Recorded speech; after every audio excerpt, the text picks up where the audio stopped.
তোমার জন্য নিয়েছি তারা একটু কার জন্য প্রথমে আলু সিদ্ধ দিলাম, দেন হচ্ছে ডাবলি দিলাম। ডাবলি ছাড়া তো ফুচকা সম্ভবই না।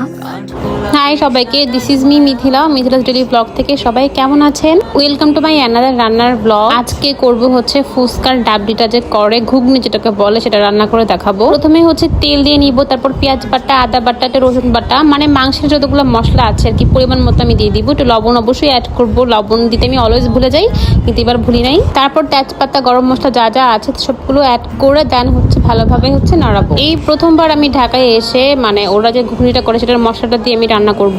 এটাতে শুকনা মরিচের গুঁড়া ছিল, একটা হলুদ মিক্সড আপ ছিল, অনেক রকমের মশলা ছিল। সবগুলো মশলাই আমি অ্যাপ্লাই করব। আমার জামাই এটা কিনে এনেছিল, সবগুলো রেডিমেড করাই ছিল মোটামুটি। বিট লবণ ছিল, মানে এখানে অনেকটা 3টা পদের মনে হয় মশলা ছিল, কিন্তু একটা মশলার মধ্যে অনেকগুলো মশলা হচ্ছে মিক্সড আপ করেছিল, যেটা আমি এখন দিচ্ছি। এটাতে অনেকগুলো মশলা ছিল, এটার স্মেলটা অন্যরকম ছিল। এটা হচ্ছে আপনার হচ্ছে ঘুগনিটার হচ্ছে স্মেল বলেন, ইনগ্রিডিয়েন্ট অনেকগুলো যেহেতু সবকিছু মিলিয়ে হচ্ছে একদম চটকদার মশলাদার করবে আর কি। ডাবলিটা হচ্ছে আমি ভালোভাবে সিদ্ধ করে রেখেছিলাম, সিদ্ধ করে একদম সুন্দরভাবে ধুয়ে টয়ে একদম এখন আমি দিয়ে দিব। আসলে ডাবলি বলেন, ঘুগনি বলেন, ফুচকা বানানো অনেক ঝামেলার জিনিস, অনেক লেট হয় আসলে। মানে এটা বানানোতে খাটনি আছে, অনেক সময় লাগে, ধৈর্য লাগে আর কি। আমি প্রথমবার বানিয়েছি আমাদের সবার জন্য। আমি এখন আবার আর একটু মশলা অ্যাড করব, মনে হচ্ছিল মশলাটা একটু কম হয়েছে, তো আমি উপর দিয়ে হচ্ছে হালকা করে আবার মশলাটা দিয়ে দিচ্ছিলাম। সুন্দরভাবে আমি ঘুগনিটার সাথে এটা মিক্স আপ করে নিব।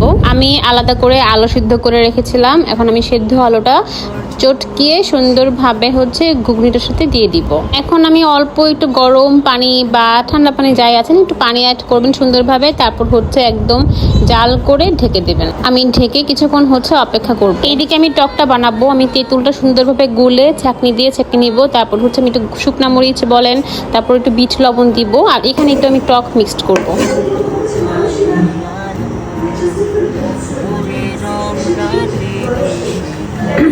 বেঁচেছি।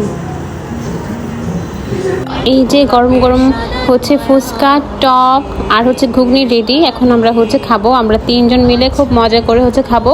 সাথে একটু কোকো নিয়েছিলাম। এই যে আমার জামাইরা খুব হ্যাপি, মজা মজা রান্না খাচ্ছে।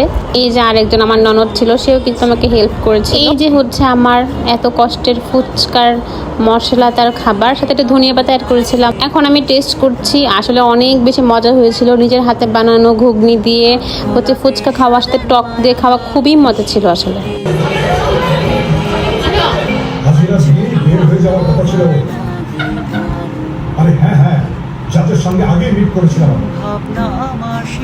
আজকে এই পর্যন্তই। সবাই ভালো থাকবেন, আমাদের জন্য দোয়া করবেন। বাই।